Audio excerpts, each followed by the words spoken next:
Hi everybody, I'm Christina and this is Alan. Hi everyone. We're here tonight to talk to you about the Affordable Care Act, and the title of our presentation is For a Nation That Wants Improvement Without Change. We're actually presenting to you through a video because we're traveling for work, so we hope you enjoy. So many of you are familiar with the Affordable Care Act.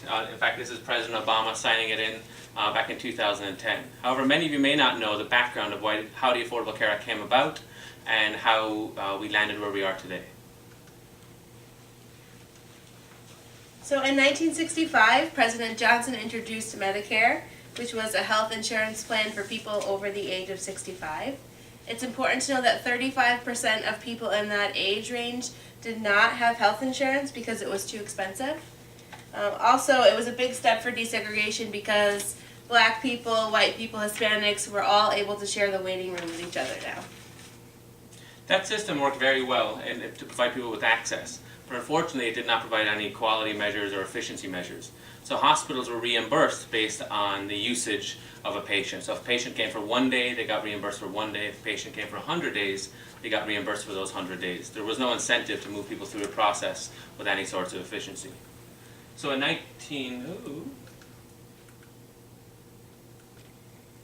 pardon my technical difficulties. In 1982, the prospective payment system was introduced.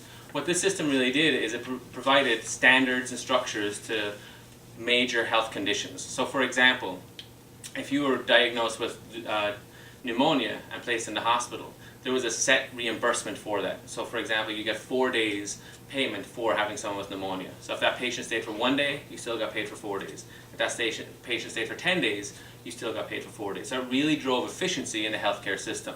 People were in and out of the beds far quicker than they used to be. However, there was two shortfalls with that process. The first one is it didn't really measure quality. So we were moving people through the healthcare system quickly, and we were sending them home as quickly as we could. What that meant is there was a big boomerang effect, and there was a lot of readmissions. So folks were going home barely well and coming back to the hospital within a week or two. The other problem that we had with this is that there was really no measure of how well we were doing as a nation with healthcare.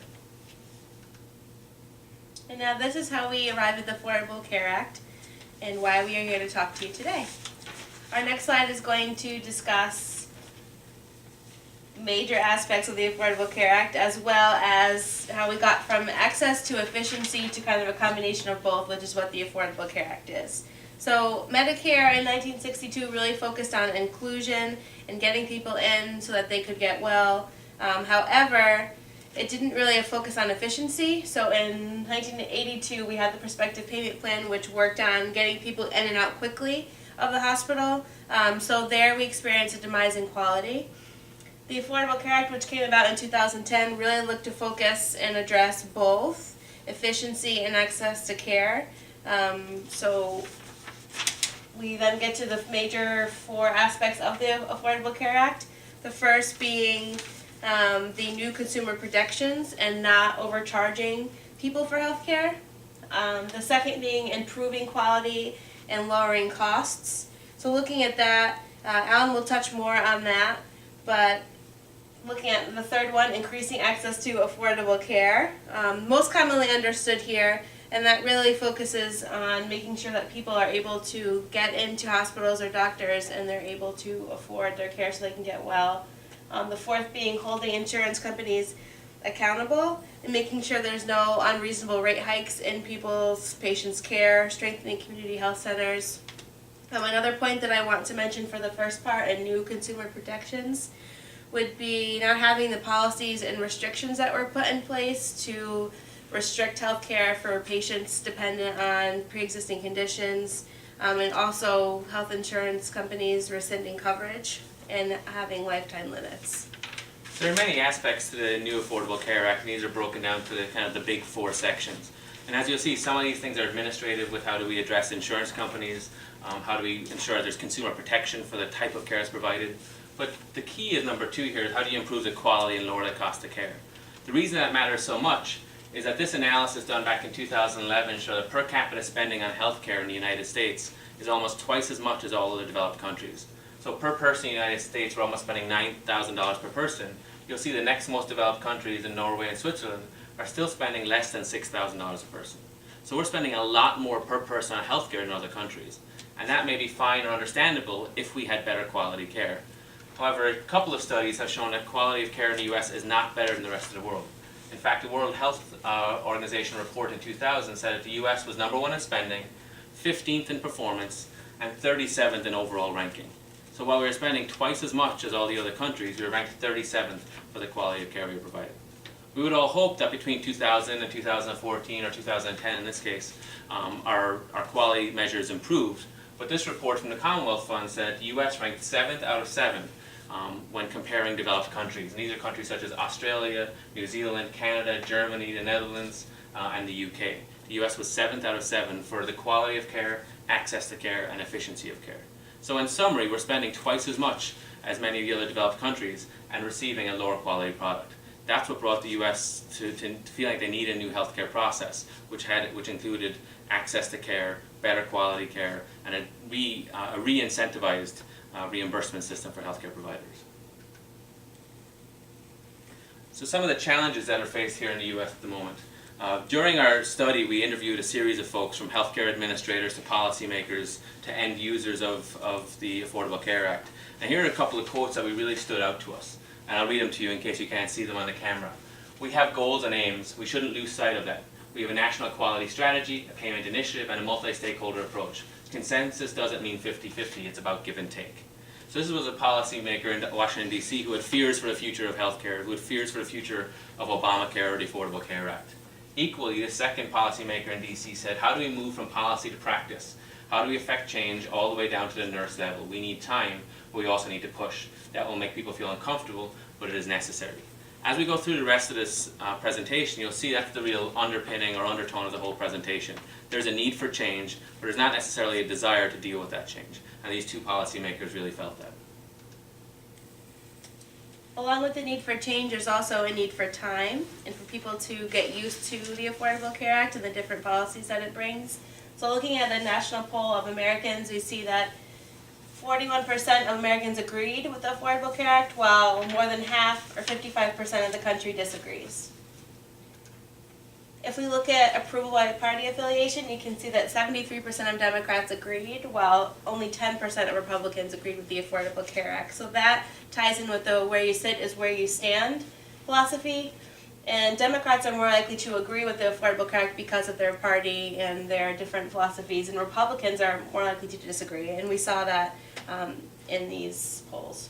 And these polls really go to show that people's philosophical viewpoints or political viewpoints are driving their decisions when it comes to healthcare, rather than looking at the policy for the sake of the policy. People are essentially voting or choosing down party lines based on whether they're red or blue. And so some of the major points of disagreement for folks within the Affordable Care Act, for those folks who did disagree, they said there was too much government involvement. Again, we all know with one of the stereotypes or simple terms for Republicans that they don't like big government. They felt like there was too much government imposition in the Affordable Care Act, and they were concerned by it. Another concern was that the law is too expensive for the country and that we would not be able to afford this. However, if you look at the slide that Alan presented a few slides ago, you saw that America and the U.S. is still spending way more on healthcare than other countries. So we're still sort of not affording it, we're not doing it well, so why not try the Affordable Care Act? And the next one is that law's requirement that all have access to health insurance. This really speaks to the Protestant ethic and some of the more traditional Puritan views of the US, where we believe that we get what we deserve, we work for what we get. And so sharing the spoils or sharing an insurance isn't necessarily American.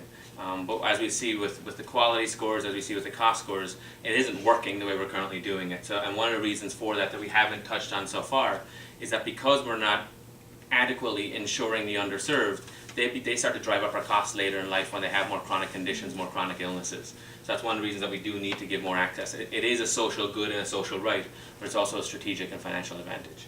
People are also worried that their own health care may suffer under the Affordable Care Act, which is not actually true. So we think that with time and more evidence being shown and taken, people will see that that's not true and kind of maybe buy into the Affordable Care Act more. So the next thing that brings us to is what's the relevance of the Affordable Care Act and what we've talked about so far to public administration. The first one is, as bureaucrats and administrators, is realizing that there's a poor current performance. From the Medicare Act in 1962 to the PPS program in 1982, we've made changes and evolutions, but we haven't really made significant enough changes to improve quality and decrease costs. There's also limited access. So as administrators, as folks tending to the entire nation, we don't have open access to an inalienable right of having health care. Third, it's a disincentivized process. This one's probably a little bit more complex, but the historical process was such that hospitals liked to keep people sick. They were in the business of keeping people sick. So my goal was to get Christina well enough to go home with the hope that she'd come back next week so I could get paid for it again. Mm-hmm. We really weren't incentivizing people to have a population health or to send people out there and be well. And finally, the biggest challenge that we face is the public want versus the public need. Based on the data we've shown you, there's obviously a need for improved healthcare in the United States. We've also shown that the public doesn't necessarily want to change the way it's set forth. We point to many other countries in the world, most notably Great Britain, the Netherlands, and Denmark, as great healthcare systems, but all those are centralized healthcare systems that we're resisting against. So we take their numbers and say we want to be like them, but we don't necessarily want to adapt their practices. And that brings us to the big divide that we face here. So we have systemic healthcare needs and challenges here in the US, and we have population preferences and cultural views that are far apart. So as administrators, how do we reconcile the two of these and how do we move forward?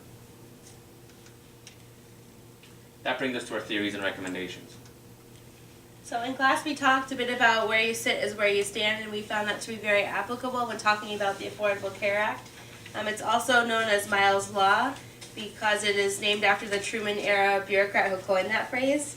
And this just really looks at the same idea that I spoke about a few slides ago, that depending on your party affiliation or your job in healthcare, you're kind of going to lean one way or the other for the Affordable Care Act. And we have here on the screen that shows that our sample size supports the law, showing that the healthcare and policymakers and the liberals that we interviewed approve of the Affordable Care Act. They like it. And those that are healthcare professionals are actually working in it day to day and working with it, and conservatives disapprove of it, which is what we expect to see with the where you sit is where you stand. And it's really supported our hypothesis. When Christina and I first met on the paper, we thought that people's political views would drive their support of the Affordable Care Act, and the liberal versus conservative divide really showed that. The thing that really expands upon it, though, is those who are making the policies understandably and obviously support the policies because they're the ones invested in making the change. What was most interesting to us, though, is healthcare professionals, and it was kind of regardless of their political view, their profession trumped their political viewpoint. Because they're the ones who were tasked with the change, because they're the ones burdened with the change, they were against the change. This won't work, it's too difficult, it's not what I want. So again, supporting the philosophy of where I sit is where I stand, because where they sit right now as administrators or as healthcare providers is challenged by the new system and the new guard. Which brings us to the next point of the relativity of branch versus root change. Again, a concept that we talked about throughout the class of when making change at an administrative level, do you do it in a branch fashion, which is incremental and small, or do you do it in a root fashion, which is more endemic and more full by nature? What we found through this analysis is that there is no absolute to root versus branch. One person's root is another person's branch. In fact, in class earlier in the semester, I recall that Dr. Monroe referred to the fact that we haven't gone far enough with the Affordable Care Act. There's still a lot of things we haven't done. And while I would agree with that, while I think there's a lot more that we need to do, our previous data showed that 55% of the country is still scratchy and uncomfortable with the change that we've already made. So those opposed to the healthcare reform believe it's already at the root level and too much and too heavy for them to handle, while others feel like there's still more to go. We would actually argue, based on the historical changes happened, Medicare in the 60s, PPS in the 80s, that this does fall into the level of a root change. We're dynamically changing the way healthcare is provided, we're changing the way hospitals are being reimbursed. Yes, there are changes yet to be made, but we think this is substantial enough change to call it a root change, which becomes important to our recommendations at the end.